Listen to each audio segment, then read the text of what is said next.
Harman just launched their Phoenix 200 color film in 120 format. I tested it with a couple of cameras under various conditions, and found it more versatile than the 35mm version. Here are some contact sheets to give you an idea. The grain, halation, and of course resolution are a step up. Most importantly, it's another great step forward for the future of film. Join me for today's video if you'd like to learn more about this new release.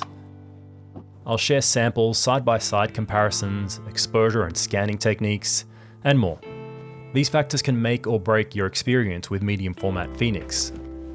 So I've made sure to go deep on practical considerations before you go out and buy a bunch of rolls.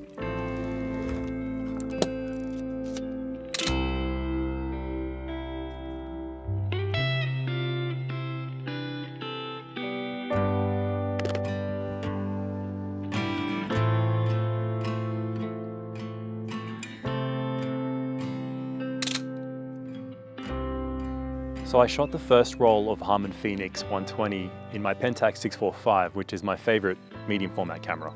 And that was a great test just to see how the film would perform and how it would be in comparison to the 35mm, which I'd shot before. And just from that first roll, I was quite impressed. I could see the upgrade that 120 was able to bring to this film stock because the grain is quite large.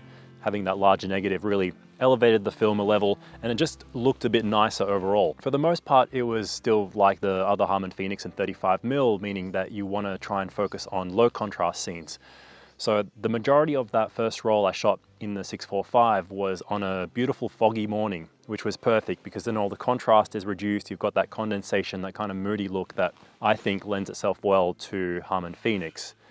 So yeah, it's still quite saturated, it's still a bit punchy. The grain still is rough, so it's not the sharpest film when compared to something like Kodak Ektar, but we're not shooting a film like this expecting that, as far as I'm concerned.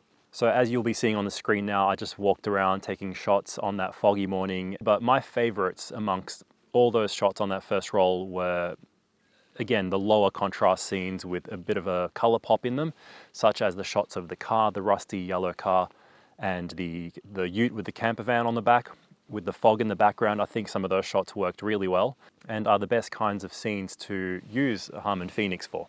And now I'm up here in the Victorian high country and I'm shooting another roll, and I thought if 645 looked that good, maybe I'll try a roll on the 6.7 negative, which will make the grain seem even smaller. And because I was still struggling with some over punchy scenes and a bit too much contrast, I thought I would use the Tiffin 1/8 Promist on some of the scenes I've been shooting today. I've still tried to restrict it to the early parts of the day and haven't shot anything during the harsh sunlight, so most of it was this morning. I did a few still life type shots inside the cabin that we're staying in and just some scenes with softer contrast like that. So hopefully they will come out all right. You would have seen them by now. So overall, I'm excited for what the 120 version of Phoenix can deliver. I've already seen some really nice results. It's a legit looking film. You just have to be careful how you expose it, what kind of scenes you look for. But in 120, it's more than capable, and I'm hoping to share some more shots with you as the video goes on.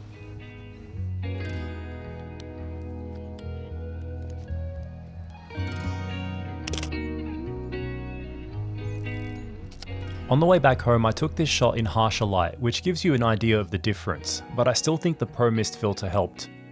By the way, I exposed my rolls at ISO 100 to 125, as per my findings when doing the 35mm review. I didn't get the full 10 shots, unfortunately, with this roll in the 6.7 because of a shutter issue that I have, but I used the knowledge I had so far to shoot the third roll and try and stress test the film even more, and take it out on a sunny day. So I was pleasantly surprised how well the film held up under these conditions. The medium format version seems to handle overexposure better than 35mm. Of course you might get some halation, but even that's not as pronounced, and some people might enjoy the look. But with results like this, I'd call the film completely usable. However, it really depends on your scans. This is really important, which is why I've got a whole section on this coming up. As soon as you start to underexpose, your shadows will lose detail and go muddy. So either you want to shoot to this effect intentionally, otherwise if you underexpose too much, you'll get unusable shots. Sorry, Damon. So with everything we've learnt so far, let's go over some of my best practices using my results from the fourth roll as an example. I exposed this roll at ISO 100, which would be my recommendation for the 120 Phoenix. Stick to low contrast scenes and expose for the average for a more normal look. Or expose for the shadows to get a cleaner look with less grain and muddiness. This can mean that your highlights will start to blow out, but I would still prefer this look for most scenes. As mentioned, a mist filter might be useful to take a bit of the edge off and soften things up. Next, this still performs like the experimental stock that it is. Don't expect a lot of dynamic range. It might be a bit better than the 35mm, but it is still quite limited. Expect some color shifts, especially the more you overexpose. Some of this comes from the halation, which can cause a red tint to bleed out into the highlights. And last but certainly not least, scans matter, so let's focus in on this a bit. I had a couple of rolls scanned by the guys at Irahas lab here in Melbourne, and although the first roll came out alright, which was in lower contrast lighting, the roll that I shot in sunny conditions didn't fare as well, and even with the Noritsu scanners, there was a bit of a struggle. Noritsu might fare better than Frontier, but at the end of the day, this film performs best when converted yourself, using something like NLP. This is the same trend with the 35mm version, and I guess is just one of the limitations of a new and experimental stock like Phoenix. Using Negative Lab Pro version 3, I actually had pretty good conversions without any adjustment. So it is quite easy to convert yourself. So if you can digitize and convert the film yourself, I highly recommend it.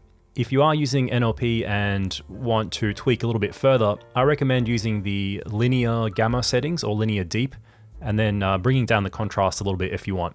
And if you haven't yet tried NLP, I have a link in the description to get a free trial, which lets you do a bunch of conversions to see how you like it. So with everything we've seen so far, has the new 120 version been improved over the 35mm iteration? It certainly looks like it, but either way, the film still has the same general look and performance, except for the inherent differences that you'll get when stepping up to 120 in whichever film stock. So here the most significant things are a reduction in the relative grain size and appearance of halation.